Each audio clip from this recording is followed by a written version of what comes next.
A few years ago, I wrote a book titled First and Only: A Black Woman's Guide to Thriving at Work and in Life. In that book, I talked about what it was like to break barriers and to walk between two worlds of sorts. I noted that, when a Black woman is the first in her family to accomplish something, or, that there's praise, but there's also unique issues that you navigate. But then when you are the first or the only, when you're the only in a workspace, there's also things that you navigate in that environment. And sometimes those two worlds don't collide. Sometimes there are people who will look at your success and they will celebrate that. They may not understand it. And then sometimes when you are the first to enter a new space, or you are the only in that space, there will be people who may not want you there. I detailed that from my perspective, when Black women break barriers or shatter glass ceilings, they experience a host of sometimes unexpected challenges, sometimes expected challenges, strife, questions about their leadership style, questions about whether they deserve to be there. There are some people who don't want to report to a Black woman at all. But from the outside looking in, you hear about a person who's been promoted. You hear about a person who is doing great things. And it can be tempting to think that that is the end of the story, or that their road is paved with roses. And that's simply not the case. When I was younger, I used to think that experience and degrees were the ticket to get to the top and protect you while you were there. Now, I get that this is a naive perception, but that's what I thought. I thought, the reason that we get so many degrees is so that we can get to a place where we can finally exhale. I was surprised to learn that, even when you get that coveted position, you're still navigating the terrains of race and gender and class and sexual identity. You're still navigating all those things. And when you show up in a Black female body, it makes this process even more fraught. Now, certainly there are opportunities, there are high moments, but you're still navigating a lot. One of the reasons that I wrote this book is because when I was younger, I was so ambitious and I really wanted to accomplish a lot. And I would get these leadership books and I would read the books and I would be really pumped up. I remember getting a book called How to Become CEO by Jeffrey Fox. And I read that book from start to end. And I read it multiple times and I said, okay, I'm on my way. This is the step. What surprised me about a lot of those leadership books is they did not speak to the Black experience or the Black woman's experience. And so they didn't prepare me for the questions that I would get about my hair, the comments that I would get about my leadership style. So I wrote my book because I wanted Black women to feel seen, to feel heard. And I wanted to speak to some of these things that I experienced and that, I felt like other people would experience as well. I say all this to say that it's really easy to celebrate the ascension of Black women or even marginalized communities when they break barriers. But breaking a barrier is the start of a new chapter. It's not the end of the book. And our story doesn't end just because we've been promoted. Now, I don't mean to sound pessimistic. I really don't. But I raise all this in the context of former ABC News president Kim Godwin. She was the first Black woman to run a major broadcast network news operation, and she had been in the post for just 3 years. Not a lot of time.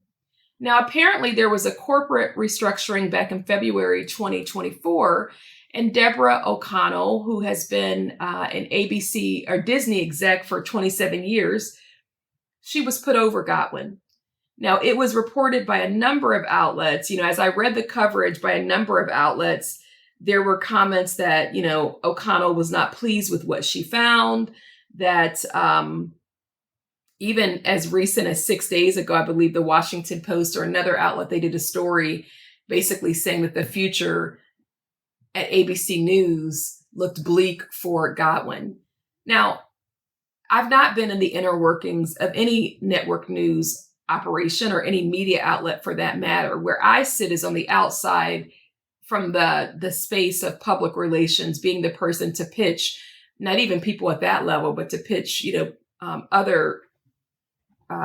pitch journalists, right? I have no idea what happened. I have no insight on Godwin's character, her management style, none of that. I only know what has been reported. So let's talk about what's been reported. So again, Godwin became the president of ABC News in 2021. So it was after the uprisings of 2020 when a lot of entities, a lot of companies announced major investments that they were going to make in order to address racial injustice, right? Like I said, she was the first Black woman to lead a major broadcast news network. In February of this year, O'Connell was hired to conduct a review of operations at ABC News. So Godwin was essentially layered. She was no longer reporting to Bob Iger and other Disney execs. There was someone between her and them. Now, about a year ago, Godwin announced a series of layoffs, and some people said that those layoffs felt personal. And this is according to page 6, and I'll put a link to the article below. Let me tell you how I view this story. I view it in the context of Black women in leadership, and there's some parts of this that feel so familiar. For instance, Godwin's tenure has been described as embattled. There have been numerous articles written about her management style, and I'm sure that one outlet writes something and then other outlets kind of pick it up and run with it or adjust and then run with it. But the first thing that jumped out to me when I was reading the coverage, or two things that jumped out to me, is one, I noticed that she was described as embattled, that there were a lot of comments around her management style and how people felt after her exit was announced, right? So the tone and tenor of many of the stories felt familiar. The other thing that stood out to me is that there weren't many Black outlets reporting on this. I first heard about this through Roland Martin's Black Star News Network. So Roland was the first person to talk about this. And that's also striking, right? So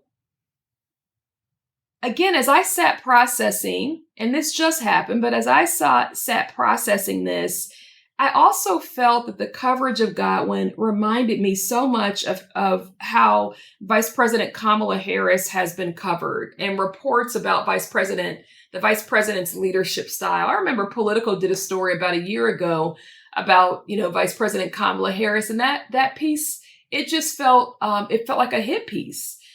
There's been so much coverage, so much scrutiny about Vice President Kamala Harris. There was even reports not long ago that she should step down. She should step aside and allow President Biden to pick a different running mate. It's like, how nonsensical is that?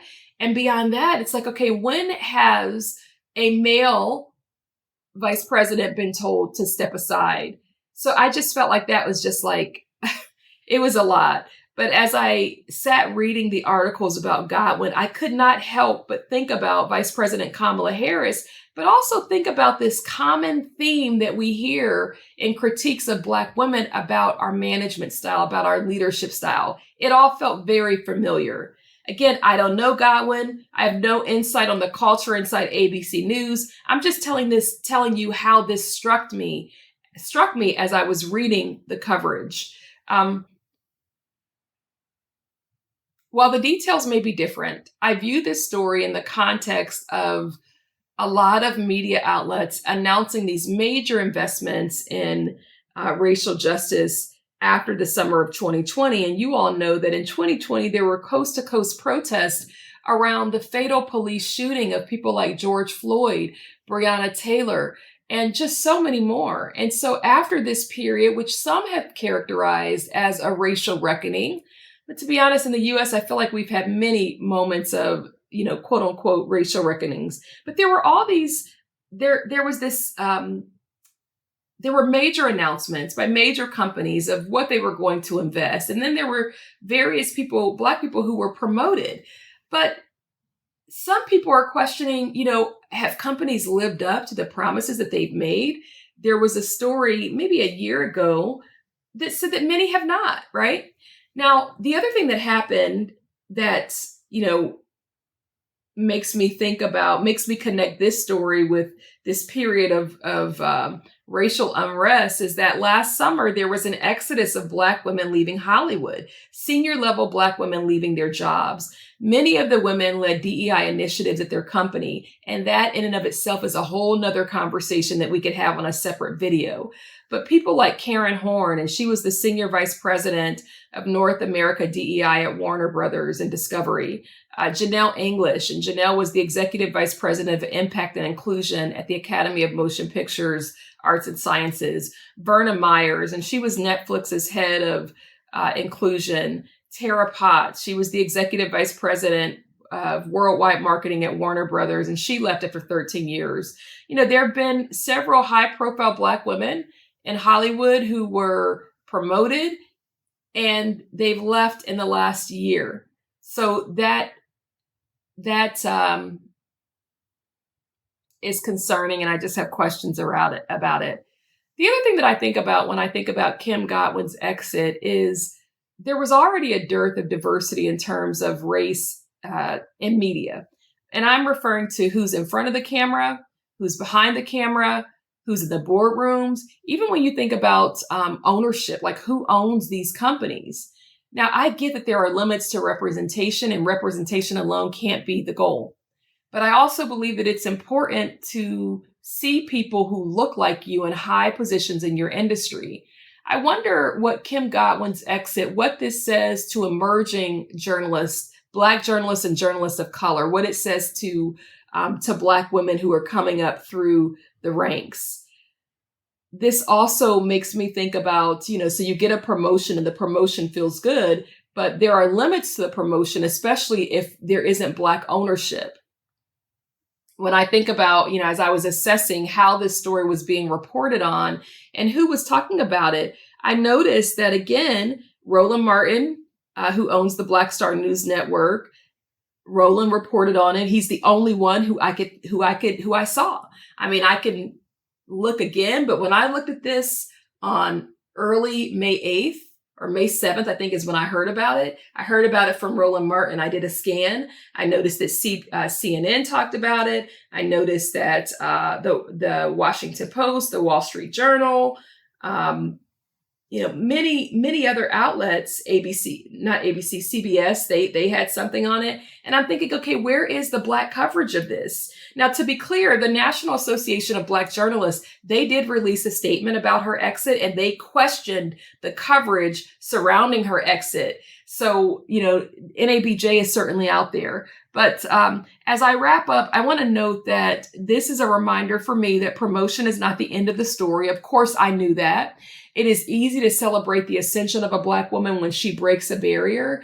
But again, I just feel like that's the start, and that there's so many other things and trials and ups and downs that person will experience, that we have to be committed to not just celebrating the ascension, but also staying with people. Now, this doesn't mean that, I'm against accountability, because I think as humans, we all should be accountable. But again, this feels very, very, very different just from my perspective on the outside looking in. As I close, I want to just reiterate something that I may have said earlier. When I was younger, I used to think that if you got another degree, that if you amassed a lot of experience, if you had one impressive job experience after another, that would safeguard you from challenges. Now, certainly this was naive, and I know it's not the case, but I was tempted to think that, right? What I've noticed is Black women have all of that, right? When you think about Black women as a group, many are highly educated. Sometimes I meet Black women and I hear about what they've done and what they're doing or their degrees, and it's just, it feels unending. And yet we still are in these unique positions of breaking barriers, and still there being something else that we need to accomplish, another box that we need to check. Now, I don't mean to offer this to discourage us. I offer this to just share insight and to share how this strikes me and the concerns that it raises around diversity, around Black ownership in media, even around like how stories are covered. It's like if there isn't more diversity in who is in the boardrooms, who is shaping the coverage, that impacts all of us based on how we perceive different issues. And, for someone like me who works in PR, the lack of media diversity also speaks to the types of stories that get to be told in the first place. I meet so many people who are doing incredible work, meaningful work that will truly make life better for all of us. And yet, if there isn't diversity in the media, those stories don't always get told, or they don't always get told with the fidelity that they deserve. So I'm wishing Kim Godwin well. I'm wishing that there will be more conversation around this, and that the media who has reported on this will really consider how they're reporting on it and how their reporting shapes narratives about women, about Black women, and that kind of thing. If you've not already subscribed and you like this content, please be sure to subscribe, like, and share, and then drop a note in the comment and let me know how this sits with you. Let me know if you were even aware. Like I said, depending on where you get your news from, it's possible that you haven't heard about this. Thanks so much for listening. Take care.